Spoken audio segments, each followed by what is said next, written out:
First of all, thank you so much for tuning in and welcome to your very own Try It Before You Buy channel with your host Karamullah Kadwani. I am super stoked. I am pumped. There aren't enough words in this world to describe the amount of joy I'm feeling right now.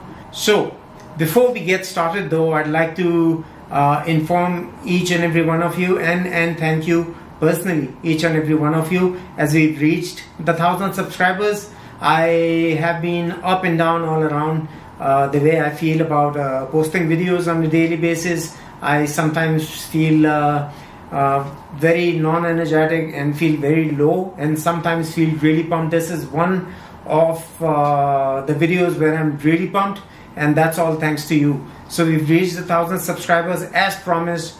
I'm not going to go back on my word. Hopefully I shall be doing a house overview, which I promised on reaching 1,000 subscribers that I will try to post over the coming weekend.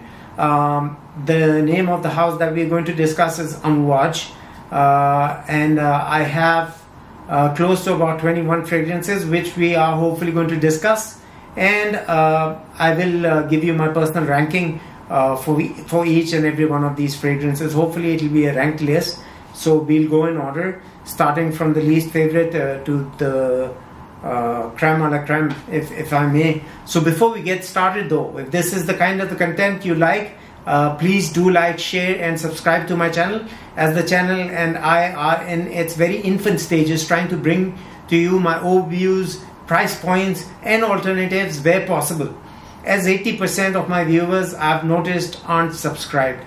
Subscribing to my channel, watching the ads and commenting helps the algorithm and helps my channel in the long run, inshallah, as we pay full retail on my perfumes. I am not on the free bottle brigade by any means and don't have any other means of acquiring these fragrances. So today is all about RDHP 20. Yay! All whistles and bells and balloons going all over the place, celebrations. RDHP 20, as promised from the house of Roja Parfums. This will be a quick overview after having it for a few days. I had promised you when giving you a quick overview of RDHP 15, and before we get into this one, I'd quickly like to go over the presentation and the few fine details that you will find on RDHP 15 and RDHP 20. So as usual, on the rotating platform you have the beautiful bottle that the perfume stays housed in. I shall be taking this off the platform for a bit until it shall return to the table.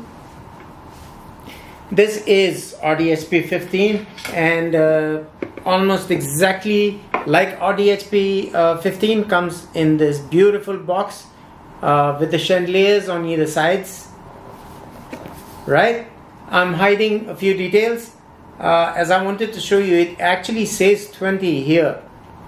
I will show you the box for 15 rather quickly, and I will show you that this does not it is not displayed as 15 on the box for RDHP 15. This is RDHP 20 though. It opens like so, smooth as silk.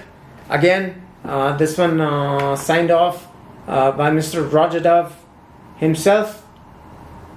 Reads Karan the King Kadwani, and so is the bottle, signed by Mr. Roja Dove himself with my name. It says Karan the King Kadwani, Roja Dove. The differences aren't major, but as with all Roja Parfums, it's all in the intricate details. Okay, I'll very quickly show you the box for 15. This is the box that I earlier showed you as well, with the chandeliers on either sides, but it does not mention 15. However, if you noticed with RDHP 20, I have a purple, one of Roja's colors. If you want to call it teal, I call it purple. Either which ways, you have a purple stripe going all around the box for RDHP 20. Whereas with RDHP 15, you have a golden kind of a reflective stripe going around it. As and when you open the box, you shall notice that the plaque on RDSP 15 is teal, purple, the shades of Roger Dove himself, with the purple stones, jewels, if I may. This one was signed by Mr. Roger Dove himself as well, very graciously. So this is RDSP 15 with the small intricate details that we were talking about. And so the plaque on this one is purple. I shall put this back in place later. The plaque for this one is purple, RDSP 15. And the plaque for the RDHP 20 is gold. Just with the purple kind of outlines and the color of the font and design is purple with the golden plaque. Here it was purple plaque with the gold kind of details. So we shall get back to the rotating platform, which I do like a lot. I'm not able to house these bottles back in again. Okay, I can. Just need to turn them towards myself. So we'll let this rotate for a bit, or we shall keep this to the side. I would also, in all the excitement, I forgot to share that I do like my rooms to be perfumed as well, and I'm using the patchouli. I forgot the exact name for this. It's patchouli 1972. I'm hard on reading. It comes from Zara Home, and I love the chocolate cakey patchouli nuances that I keep getting time to time with this in my sitting room, and where I usually do all my reviews for the fragrances. I shall show you the atomizer rather quickly. Standard with all atomizers for Roger perfumes. It's precious sprayed atomizers, and they do a beautiful job. I'm not sure if you'll be able to see it. That's the atomizer. Wow, the opening though, it's so different to the RDHP 15. We have the signature RDHP 15 in the lurking shadows, if I may. However, let's talk about this one. So, already being a fan of RDSP 15 since its launch in 2019, this was a no-brainer when it was announced in 2024, not that far away.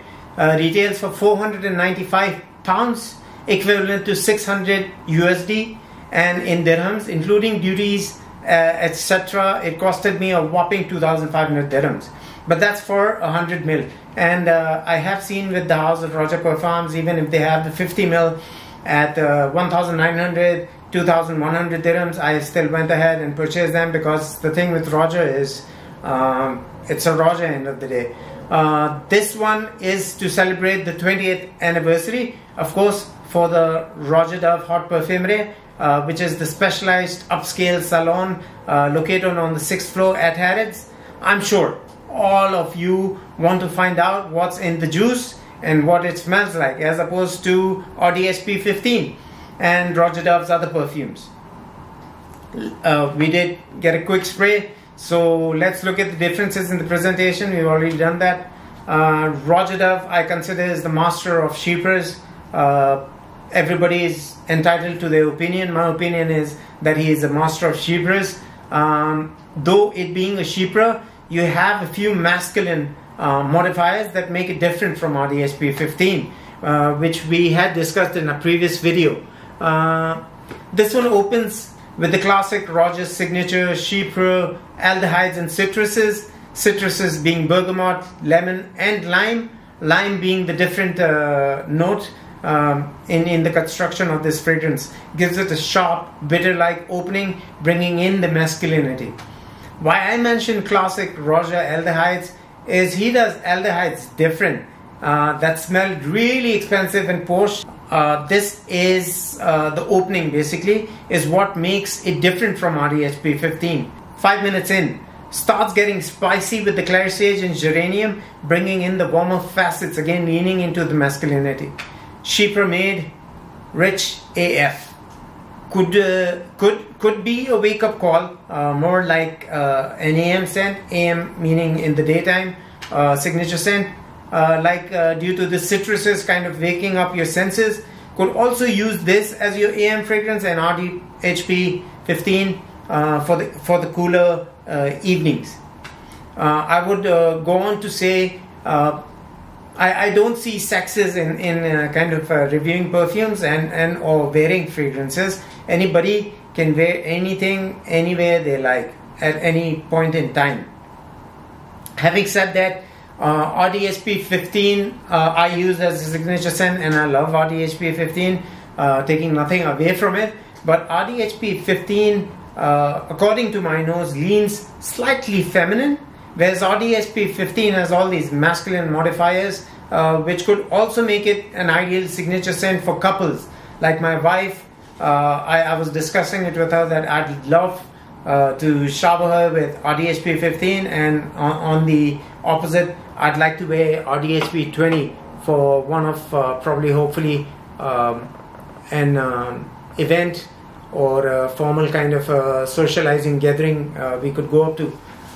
This then within the 45 minutes transitions into the mid, which reveals a beautiful fruity note of peach. Could possibly remind you of Turandot. So you have this elegant floral fruity mid. Peach is an integral part, but the mid is balanced perfectly with the florals, including magnolia, jasmine, freesia, and ylang ylang. The magic happens in the way Roger constructs his florals, which do not shy away but get to share the limelight and bring in that balance where it prevents it from being very feminine, like because of the peach note. Flesh florals like jasmine and magnolia, which has a citrusy tinge, acting more like a continuum to the intro. The freesia kind of acting powdery, fresh, floral. This won't be a Roja, classy like Shipra, without having that ylang ylang note, which make it smell really opulent. The balances acting like this floral bouquet with fruity nuances coming in with peach. Initial impressions, it doesn't come off beastly, but is more like a tailor-made for a king scent. It's a lingering drawing scent. Would definitely make people want to get closer to you. Perfect socializing perfume, special events, date night, alluring, 100% different. You're going to stand out with no one smelling quite like you. Can't believe I'm doing this, but here the mid also comes in like in stages. So the third transition would typically be your base, but with this one you have a latter mid, if I may. This is where you'll feel the changes with the sensual gradient, the blanket of cloves and Peru balsam, balsamic, woody-like, spicy enveloping the mid from the fruity floral that we earlier discussed. That happens within the R mark, as mentioned. Also, this is where you'll get floral changes where the rose shines through and the violet note acts like a second player.